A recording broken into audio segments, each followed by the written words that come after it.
Welcome all to the topic curriculum and culture. Education has to perform three main functions with respect to culture. Those functions are preservation of culture, transformation of culture, and transmission of culture. Now let us see what is preservation of culture. Preservation, as the term indicates, to conserve something, to keep some principles, some elements as the same. The culture, as you know, is a complex whole of accumulated activities over hundreds of generations of population in a specific area who are sharing so many aspects in common. And such transmission of elements forms culture of a particular population. Certain elements in a culture is more or less fixed. Say for example, in our culture, when students stand up on entry of a teacher into a class, it's our culture. Similarly, when teacher asks some question, the student stood up. That's a common culture. It's a part of our culture. And so many such examples you can see for some sort of that fixed part in education. In life, there are plenty of such fixed elements regarding culture. So, keeping certain elements as such in a culture is called as preservation or conservation. Then the second function, transformation of culture. So, all things, all elements, all aspects in a culture may not be keep as fixed. There can be some modification, some additions, some modification, some deletion, removal, etc. can happen, or some refinement process will be going on in most of the culture. So the two processes operates in every culture which causes such transformation are enculturation and acculturation. You might have heard about acculturation. So first of all, let us see what is enculturation. Enculturation is a process which is happening within a culture where the culture that is currently established is integrated or accepted, adopted by the individual within a society. So the society or the culture in which an individual living, the process by which the individual accommodate that culture to his or her own, that process is enculturation or inculturation. The process is inculturation and its noun form is enculturation. And the second process, that is acculturation, by which individuals integrate elements, aspects from other culture. That's acculturation. Accepting other culture, some forms or the culture as such may not be accepted. Some elements can be come into or accepted into or integrated into their existing culture. That's acculturation. These two processes leads to the transforming the culture of one population. So whether acquiring own culture or other culture, there can be variations in acquisition of elements, and as well as the extent of acquisition. The extent of acquisition also may be different to different individuals. And such acquisition, especially there are four basic processes such as integration, assimilation, separation, or marginalization, according to John Berry, causes this acquisition, and the variations in acquisition causes the degree of or result in the degree of refinement or degree of transformation. Such variations which result in transformation. So, for example, in teaching, using of PowerPoint presentations was not a part of our culture. But a few teachers began using PowerPoint presentation, and soon a culture of using this kind of presentations, and that caused a transformation, a refinement, a new element in teaching. In most of the time, transformation of culture will be progressive in nature. When we talk about transformation or refinement, that shall be in a positive direction. Hence it is called as progressive in nature. Because in such kind of transformation, we are trying to adopt new ideas or modern ideas or traditional ones. Traditional ones, some of them may be kept as such, as we said earlier, preservation. Education for girls, for example, was restricted once, but now it is unrestricted. That's a change or a transformation in a progressive or positive direction.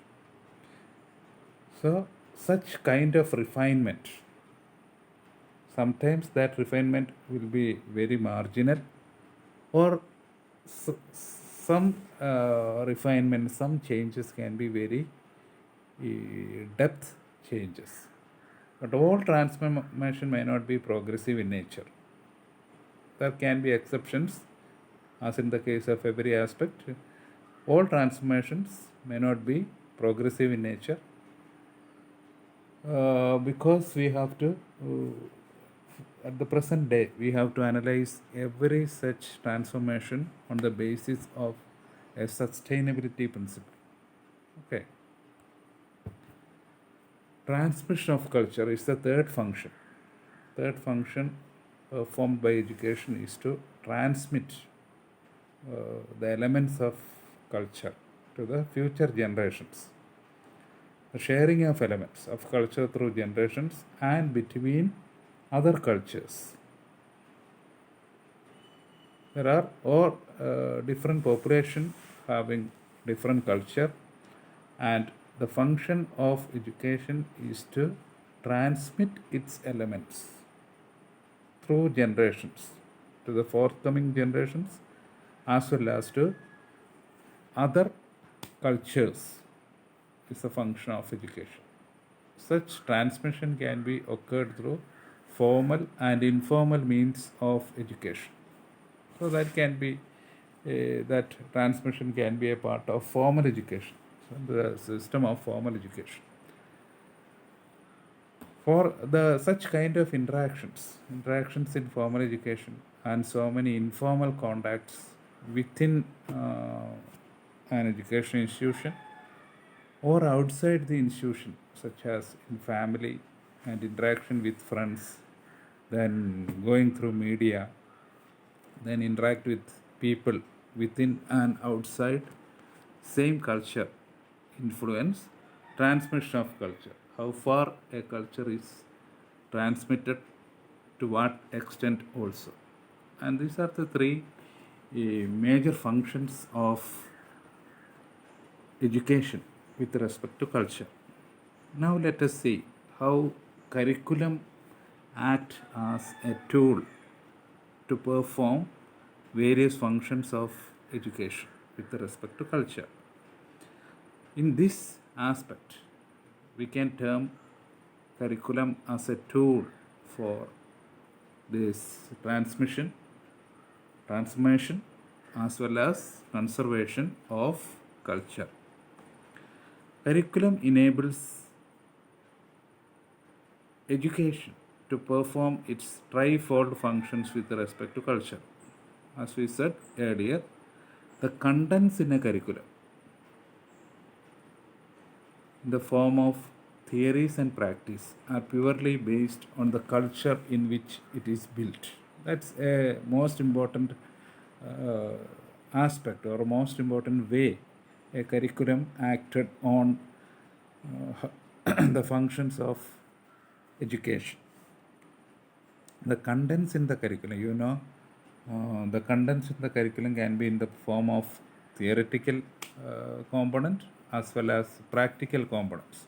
So both the theories and practice, what sort of theories and what all practical components should be incorporated in a curriculum is purely decided on the basis of culture in which the curriculum exists. Say for example, the internal assessment is an aspect of hot debate from the time of its inception, and the teacher dominant system till now, because only few teachers done it with good transparency.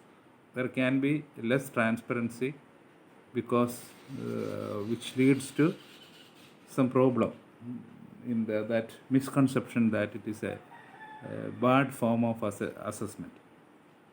But it is not like that. So the perception of how it should be done is very important. So it's a part of our culture. It is not to take away the marks of students, but to assign students marks. That should be the perception. But the perception is not like that. That's why it is called as some problem with the internal assessment, or assigning marks for assessment and other student work. Most of the curriculum in our country demand physical presence of the learners for a required duration in months or years. That's another example for curriculum, how a curriculum influence that culture, influenced by the culture of a place, a nation, or an institution. And there are so many institutions which provide freedom for students, or a system of education which provides, such as distance education or online education. No, such education does not demand the physical presence of students. So all these are how a curriculum is framed, or that greatly influence the culture. Then curriculum and preservation of culture. Certain elements in our education is fixed, and such elements remain fixed through curriculum. And that actualization, that these and these of things are fixed, which cannot be changed, that actually is realized through its curriculum. So in school education, we follow prescribed text system.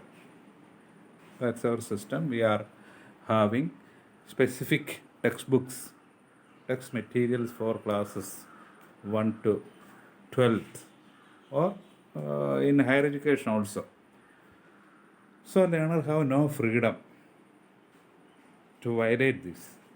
Each student should learn this text and to appear for some examinations and other internal or external activities. And another concept, learning happens only when a teacher and students with textbooks assembled in a class is another fixed element. That's another concept in our culture which is fixed, that we have developed a culture that the process of learning happens only when a teacher comes to a class and both the teacher and learners engaged with some textbook. It's the teacher who asks questions and learner is supposed to answer. That's another example for the preservation aspect of culture, and the curriculum reiterate the power of culture in the system of education. So naturally it happens so. Teacher has the right to ask questions and the students must respond accordingly. There are many such instances. Similarly, so many such examples you can see in your life while analyzing a curriculum. How a curriculum identify or fixed certain components as such without any change. Contents in a curriculum also is more or less fixed. We can see that in our culture, the contents are more or less fixed. More theoretical aspects, more facts, more concepts are included than opportunity to explore implications. The implications are given less emphasis. Implications are just mentioned towards the end, and actually, we have to provide more emphasis on implications of theories, because we teachers need to adopt these theories, not to memorize the theories, but to adopt the theories or to apply the theories in classrooms and other learning situations. But the culture compel us through this curriculum, thus we have to give emphasis to this theoretical part. So, by providing maximum theories in a curriculum, it forms a feeling that we have to give emphasis to this theoretical part than the practical component. Then, mode of transaction is another aspect by which the culture is preserved through curriculum. So, what kind of strategies, activities, methods adopt by or suggested in the curriculum to actualize it is another aspect which influence or which promote preservation of the existing culture. So we are discussing about so many methods and techniques in teaching. Still, teacher dominant methods or teacher dominant activities or teacher directed activities are dominated. That is a prevailing culture. And teacher is the giver, and learners are supposed to receive something from teachers. They are expecting, always expecting from teacher. That's the culture. That also is fixed by or preserved by the existing curriculum. In essence, curriculum decides the destiny of culture in a population. So that's the end of this topic. Thanks for watching.